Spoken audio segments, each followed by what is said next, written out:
Egunon. Good morning. Good morning to all of you. Let's commence the press conference that corresponds to the film Nocturama. It's a production between France, Belgium, and Germany. And to present the film, we have with us part of the cast, Bertrand Bonello, director, scriptwriter, and composer of the music of the film, Edward Wade and Alice Durac, which are producers of the film, as well as Christophe Ridel, who is also the co-producer of the film. So let's commence the press conference when you're ready, and we'll take your first question.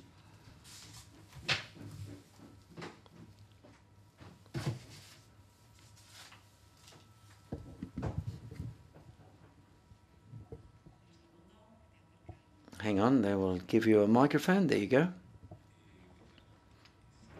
Hi, how are you? My curiosity is for the director. My question, it's quite curious that the film talks about it, addresses an issue which is latent, such as is that of terrorism in France, but the place that you're exploring is not so much in the Islamic terrorist groups, but the root, it's rooted in the French society. What more can you say as regards to that?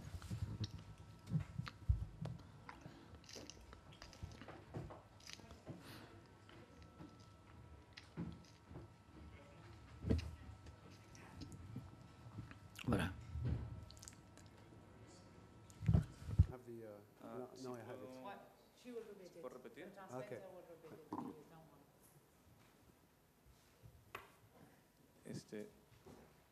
Are you listening to the French or the English? Trois. Anglais? Anglais, are you listening to the English? No, can you hear the English? Tell him to put it on channel 3, and he can listen to the English if he wants. English is channel 3. Okay, he just said, I will repeat the question for you.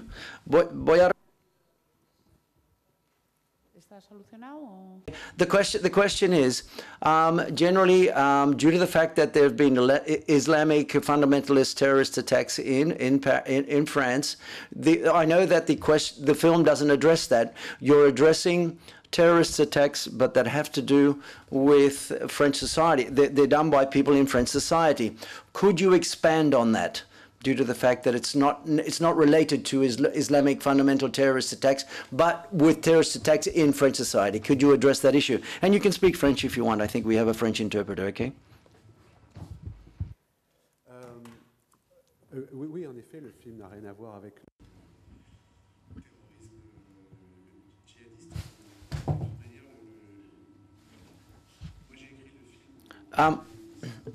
Et mon but était plus d'exprimer une sorte de ressenti que j'avais sur une tension dans la société française, qu'on peut retrouver certainement ailleurs, mais voilà, moi je parlais de la France. Could you please tell him to speak in English if he'd be so kind, because we don't have a French interpreter. She has not arrived. Could you repeat that in English? Could you do that in English, please, if you'd be so kind? The French interpreter must be late. I'm sorry. Could you repeat that in English if you'd be so kind? Okay, and I will translate for you. I'm very sorry.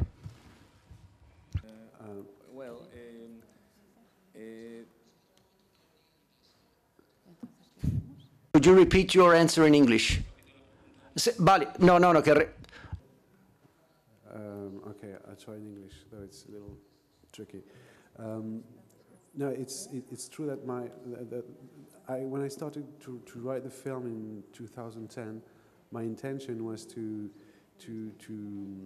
tell about a general feeling I had about a tension that I could feel in France, and the film has nothing to do for me with the ISIS terrorism or anything like that. And actually, I rarely talk about the film with the word of terrorism. For me, it's a film that has more to do with an idea of insurrection or revolution, like we can have had some through the ages. And of course, I understand that after 2015, some people want to relate it with the news, but I consider the film as being contemporary, but not a film about the news. Bueno, queremos pedir disculpas porque We're very sorry because apparently there's been a mistake and the interpreter, French interpreter, is not here, but she will be here. But so we want to sorry for all of the people here from the film. We're going to try to do the press conference in English if that's okay. We're very sorry that the French interpreter is not here. Hi, good afternoon. As regards to terrorism and the reality or insurrection, as you say in your film, there's a rumor in the press that this issue related to the present day may have harmed how the film is going to work in the selection in any film festival. Are there any film festivals that didn't want to accept your film because of the issue that you address? And is there a social hypocrisy vis-a-vis some of the subjects that are dealt with in films? Has that affected your film in film festivals because of the issue that you addressed? Well, we are in a film festival. You know, we've been invited. Last week we were in Toronto. And I guess you are talking about the Cannes Film Festival, I cannot answer for them, you know. Which other one?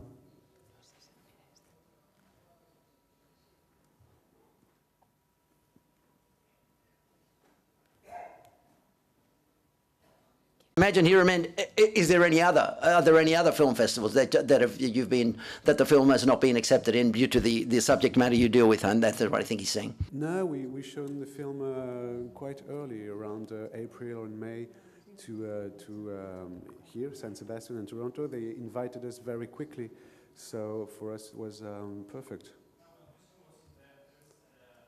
Sorry, I can't hear him without a microphone.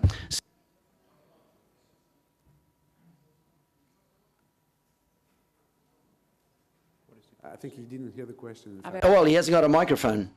Without a microphone, I can't hear him. Please give him a microphone so that he can, so that the interpreter can listen. Okay. The second question, derived from the first question, is: do you consider that in society there's a certain hypocrisy upon the issues that films can deal with according to what happens in real life? For example, such as the case of terrorism. Does that affect the issues that you can deal with in films?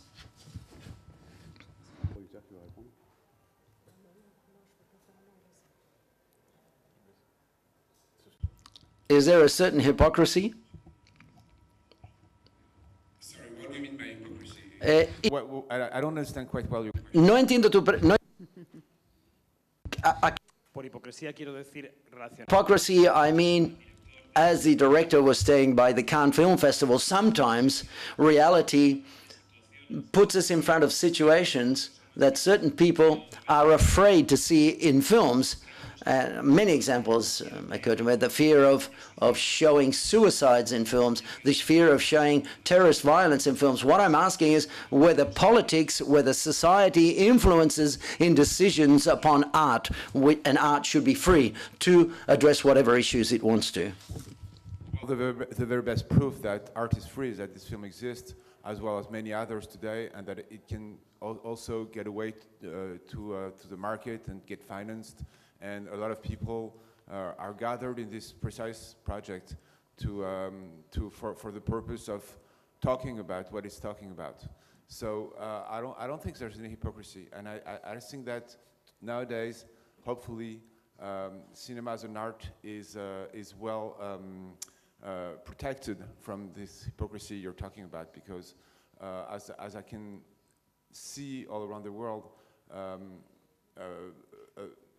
Besides industry market, you know, besides industry movies and all that, there is a lot of protection about independent movies in Spain, in France, everywhere in Italy, and I feel that we are very lucky to be dealing with this form of art that lets us talk about a lot of things, as well as long as it's made by, you know. Very good directors that have something to say about it and about the world, and that are allowed to express their feelings and their vision of the world. Did that answer your question? Okay. Vamos con la siguiente pregunta. Yes, next question, please. Hi, I would like to ask the director, especially about the second part, about the commercial side of things. What your film proposes is it a critique to a certain savage capitalism, and whether that savage capitalism that exists has broken down the values of the traditional France, and as you see in the film, values that don't fit into the morale and the point of view of these young peoples that are disenchanted with the way things are going in their country? Well, of course, you can see it as a critic, and it probably is in a way. But I try not to make a film to have a clear message or just a message. For me, the first part of the film is something that is quite simple in a way. All these characters, they have like one idea, one movement, and it goes to the explosions. And after that, I think the film needed to have a second part that gives something more complex in the film, a kind of ambiguity, which for me is also the reflection of the ambiguity, the world we live in. And I also liked the fact that with this second part, you do not make a programmatic film, and in a way, for me, it makes it more human and more contemporary. I want to ask the director, since we are having problems with the translation, I'll do it in English.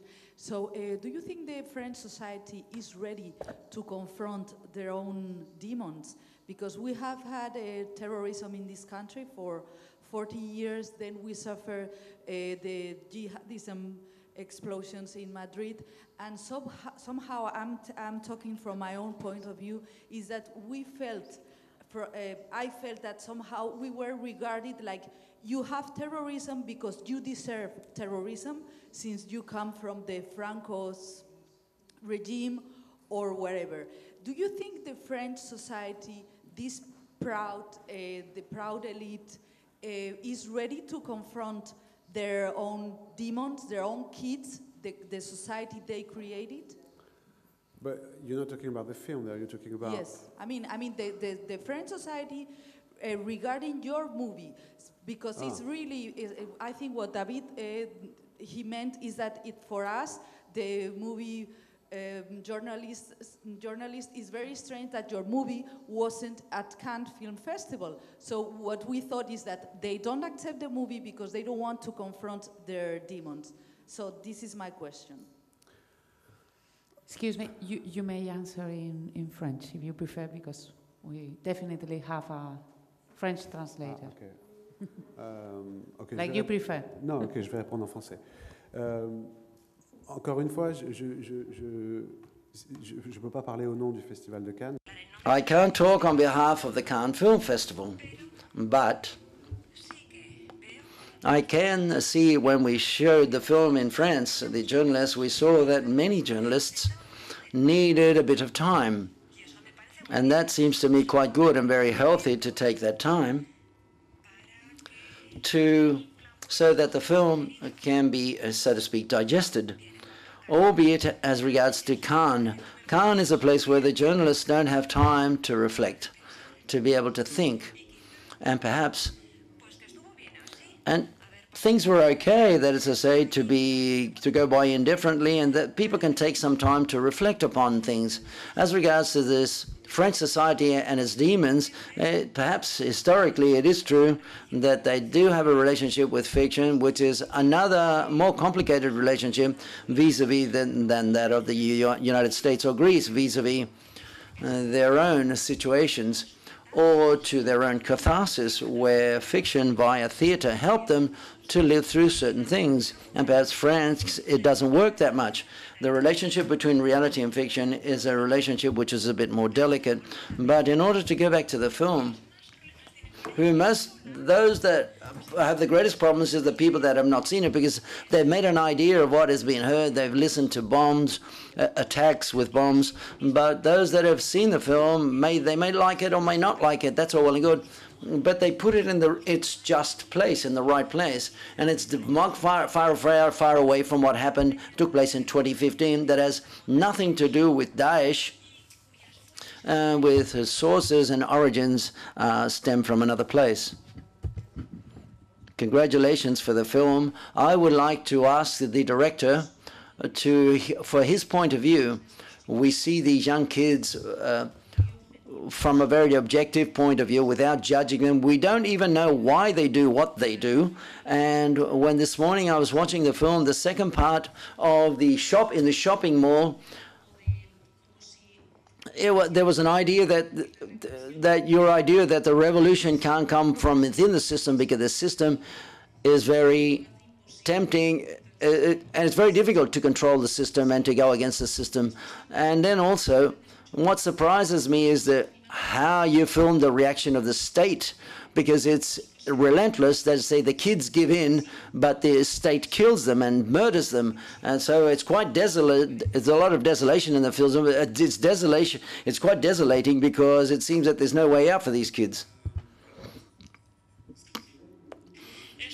It is true that the film was constructed to a certain extent like a tragedy. There's a fate that exceeds utopia. You've talked about the state.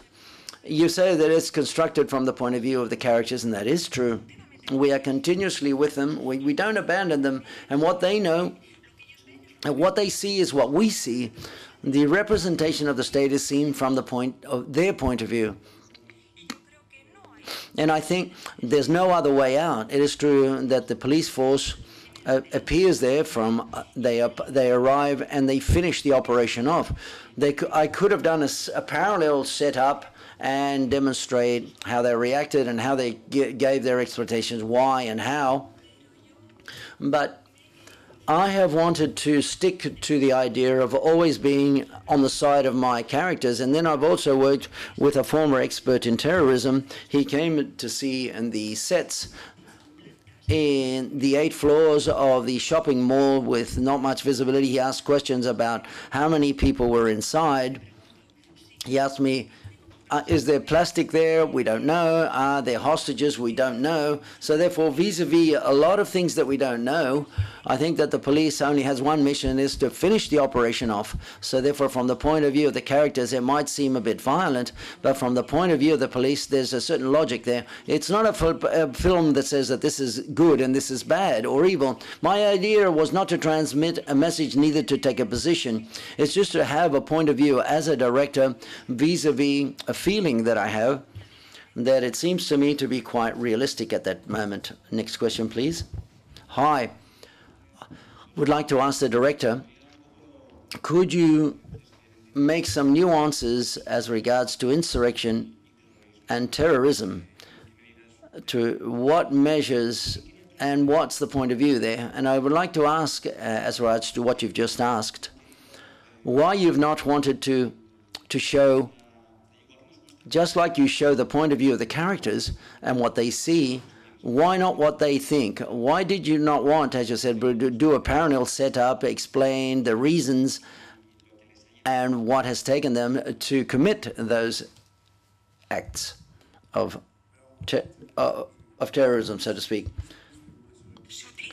If I use the word insurrection more than terrorism, is because the word terrorism has been all linked to the Islamic State and Daesh. And the idea of wanting to create terror to provoke something, that idea exists almost since the notion of state existing. But when we talk about terrorism, we're talking about the Islamic fundamentalist state. And I wanted to say that there's not only that sort of terrorism, which means I prefer to use the word insurrection, which is convenient and which I like very much. And I think that, and fits in perfectly. In any case, I think the film is more focused upon those feelings and wanting to set up and to explain the reasons they have for doing these things.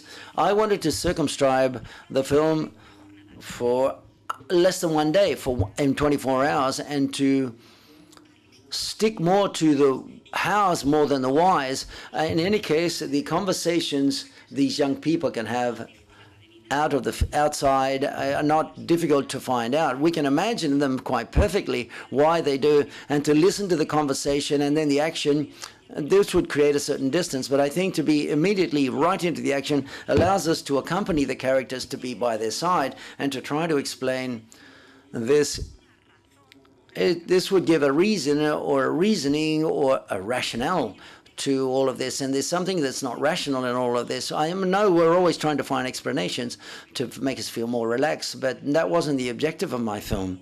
And neither did I want to say that this came from one cause or another cause, or from this neighborhood or another neighborhood. I wanted to translate a feeling which was much more general in nature, much more hazy or diffuse, and my own point of view in that respect.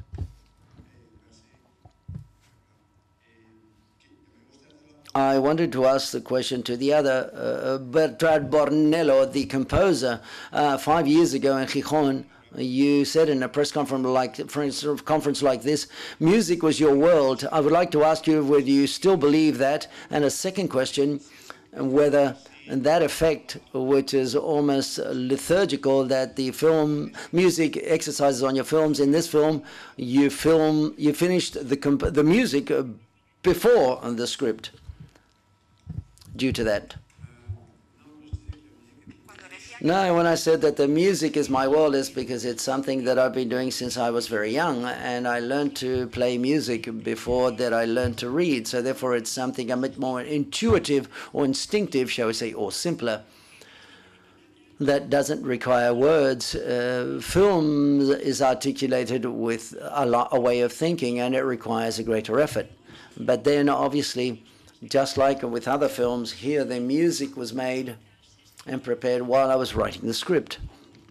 On the one hand, the original soundtrack, and on the other hand, the choice of fragments of music that we listen in the shopping mall, that is to say, the records and the music that the young people decide to listen to at that moment. All of this forms part of the writing of the script. It tells you something, and that something has a narrative effect, not only illustrative, so therefore just like in dialogue, the dialogues, it also forms part of the script.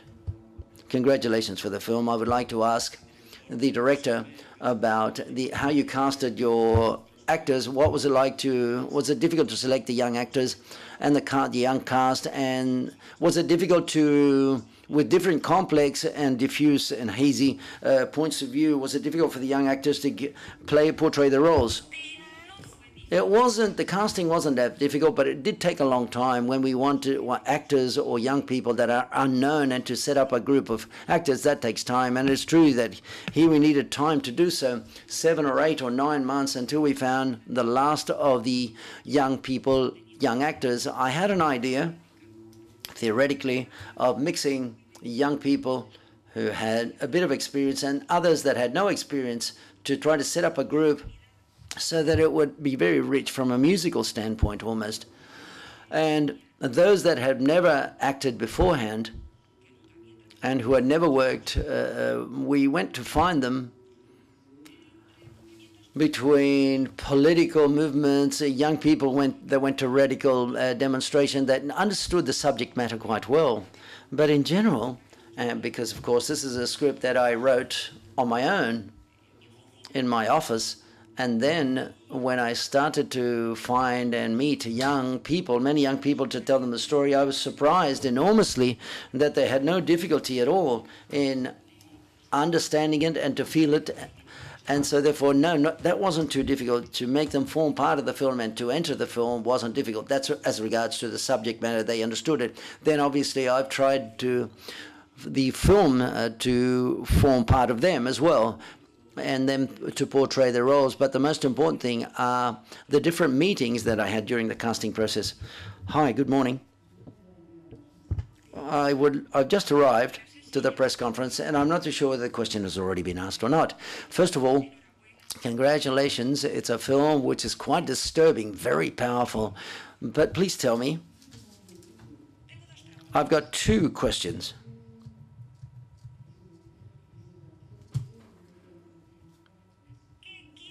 What do you want to tell us with this film? What side are you on with this difficult film, a film which is very disturbing?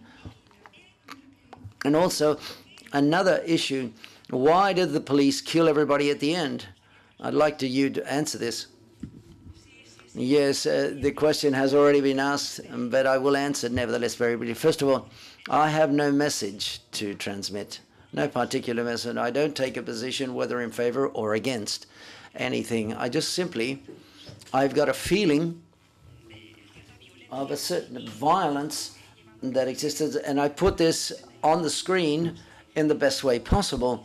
As regards to the police, it is true that if we place ourselves in their position, in the position of the police, that is to say, the idea is to finish off the operation in a very complicated building, which is 8 floors, without being able to see, to not knowing how many people are in there. So therefore, they react and act in the most logical way, according to their point of view, obviously. I would like to ask you, excuse me, I would like, who is Greg? He's a leader who takes the young people to death. It seems that he has an important role to play, and I believe that we can understand him not only in French, but in many other situations and places of the world. Well, what you can make of him, quote unquote, is a leader. He's a leader because he's a bit older than the rest. For this character, I needed someone who was a little older because he's got an apartment, a large apartment to receive everyone and so on and so forth. And I didn't want an obvious leader. At a certain moment you might believe it's him, but at another moment you might believe it's the red-haired boy because he organized the logistics. We might think is the guy that does political sciences because he's got the structure and sufficient studies to dismount the democracy of this century. But I didn't want an evident and obvious leader, but he is a character who he has a murderous type of action, and then he comes back as if he were a ghost. I've used him in that manner, and I think that as he doesn't appear, I needed someone a little different because he appears in very few scenes, but I've tried as much as possible to not make him a leader. I would like to know, as regards to the actors, how they reacted when they read the script, when they worked upon the script, and especially with the ending of the film, and when they were working upon the script, what was their feeling when they were making the film, whether in a certain way they felt identified, whether they shared the feeling of a certain sector of the French youth, which is demonstrated, and how did they react in general at that level?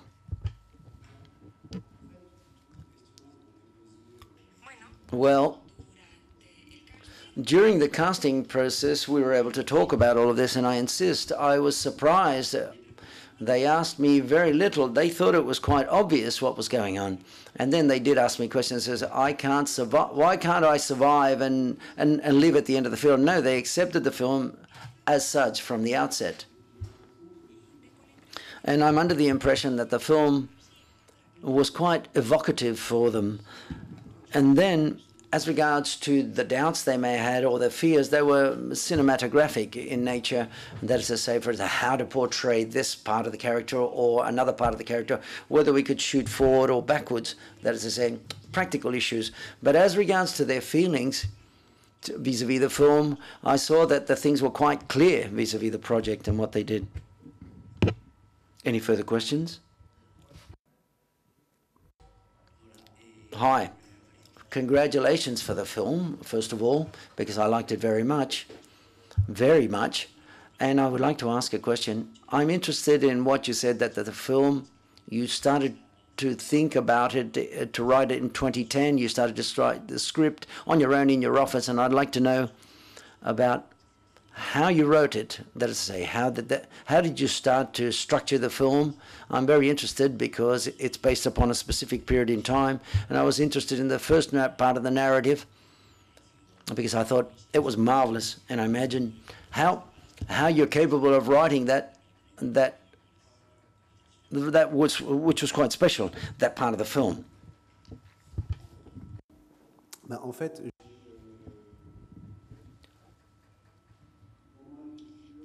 for me, the writing of the script can't commence unless I've got an idea of a formal idea or the shape. I can't start. And that emerged in one day.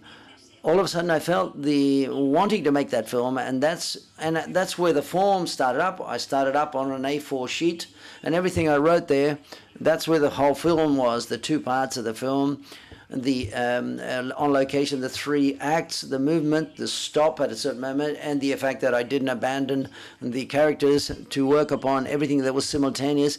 Everything on that A4 sheet, all of the words that I spoke, the way and the film approach, cinematic approach of the film, and then there's no other method than to write. I tried to write quite quickly in order to make a lot of versions, but the first part is equal. It's the same as one writes a musical score. There are many characters. I work a lot with post-its on the wall in different colors, and that's how I tried to see whether we go back here or we go forward here. So it's almost like when we're painting a picture, well, we put a bit more red here and a bit more blue there, if you get what I'm saying. And I'm talking about the first part of the film when there's practically no dialogue, which is quite sensitive. And then the idea was to be as precise and as accurate as possible, version and draft after draft, but there's no true method. And then after 2 or 3 drafts, I got together with the producers of the film, and that's where we started to work with them and to seeing what they proposed and to change or modify things. But the truth is I made a lot of drafts to try to obtain, to try to be as accurate as possible in the final draft. Okay.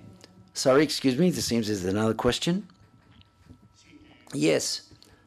I was saying that it's not necessarily linked to Daesh and the Islamic fundamentalist state, but you have introduced some ambiguity when one of the characters talks about paradise, what they're expected when they go to paradise after that event, or what they do in their attack in the shopping mall. Well, yes. Well, there are 2 reasons here. The first of these is that of 10 characters, well, I thought quite coherent that one of those 10, at a given moment, a flash comes into his mind and says, well, and he thinks about what happens after that attack, and he's going to be rewarded. But when he talks about it, he's got a friend in front of him who contradicts him, immediately quoting an anecdote, a horrible anecdote during the war between Iran and Iraq. And I said, look at the paradise. That's paradise in a war. Look at paradise in a war. And so therefore, it's a scene which belongs to those 2 characters. And even though the film that has nothing to do with ISIS or Daesh, for example, I thought it's quite coherent that one of the characters may bring it up. Another question? Hi, just to comment that, let's talk about the historical references that there are there. There's a moment when they refer to La Bastille and what happened in La Bastille, the issue of placing the monument with Berlioz's music and so on, and it talks about is it a tribute to the revolution at that moment? And it seems to me that the characters have nothing to do with that supposed revolution, but to introduce it there is, I don't know whether it's a counterpoint or not, or whether it makes any sense, or that you had thought about something by introducing that reference towards the French Revolution, and to see the fact that they don't belong to that moment in time.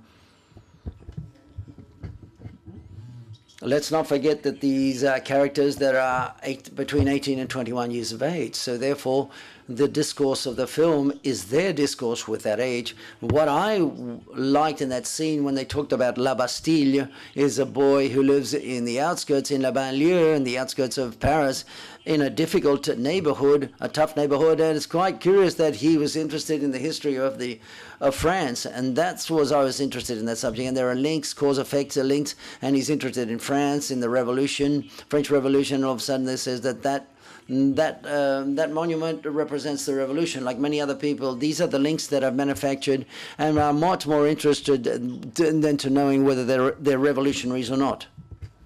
Any further questions? Bien, pues, Okay. This is the end of the press conference. Reiterating, forgive us to the cast as well as to all of the people because of the problems that we've had with the translation. We're very sorry. Gracias.